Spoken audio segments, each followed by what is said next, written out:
When I'm talking and working with families, and especially those with younger kids, one of their top priorities is almost always funding for college, saving for those future expenses today so that when their kids graduate high school and they go off to college, it's not such a burden on the parents, on them to fund those expenses out of cash flow, or they're not straddling their kids with student loans and putting them behind right off the bat when they get through college. But one of the detriments I see, and this happened in a recent conversation I was having with a client, is funding a 529 without having a plan. And just like we talk about having a plan for our retirement, or funding a goal that's sometime off into the future, we need to have specific plans, specific goals in mind when it comes to college savings. And in this particular case, a 529 plan was already in place, and I'm a big fan of utilizing the 529 for college savings. It provides some tax benefits today, but it also gives us a psychological advantage. It's a designated account for a specific purpose. And I find that by doing that, we're more apt to continue to be disciplined in our savings, but also to be disciplined in not accessing that money at some point for a purpose that is not its designated need. But what I found as I was talking with this particular client and we're creating their plan is their desire to fund college for their kids, any college they want to go to, private, public, in-state, out-of-state, and to have that fully funded. They were doing a great job of putting money away and saving each month into their 529 plans for those college expenses.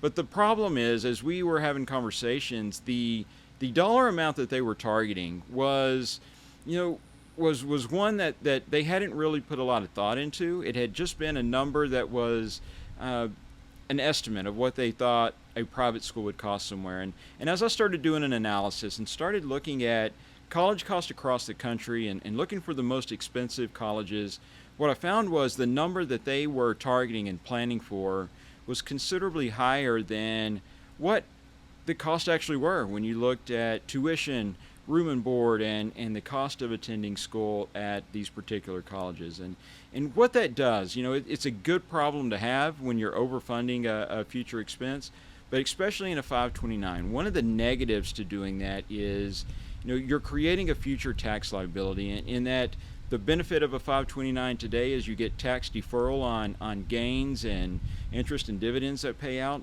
And if the money is used for qualified expenses, books, room and board, tuition, even things like a computer and printer that you need for classes, then you take that money out tax-free. Any gains, you pay no capital gains rate on.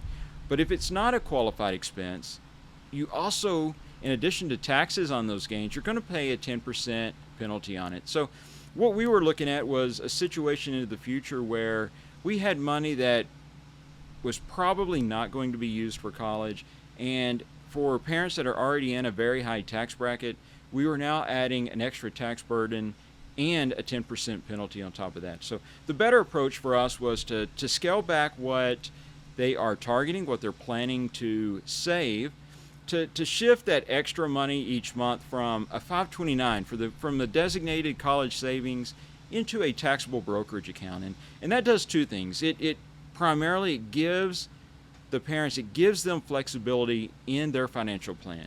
Should an emergency pop up, or should they have other expenses, or in the case of kids, cars and things into the future that they need to fund, now they have a bucket of money that they can access for those purposes. And by the way, if they actually need it for college, great, we can use it for college as well. So some things I want you to think about when you are putting your financial plan together, and specifically thinking about the college savings aspect of your financial plan and your financial life.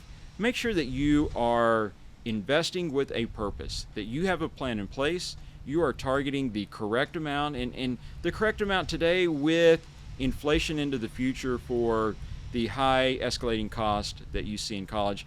And by doing that, I think you're going to find that you'll be better prepared when those expenses come, and you will have a greater chance of success in meeting those goals. I hope you like this video. Please like, subscribe to my YouTube channel, and we will continue to put out this content into the future. Have a great day.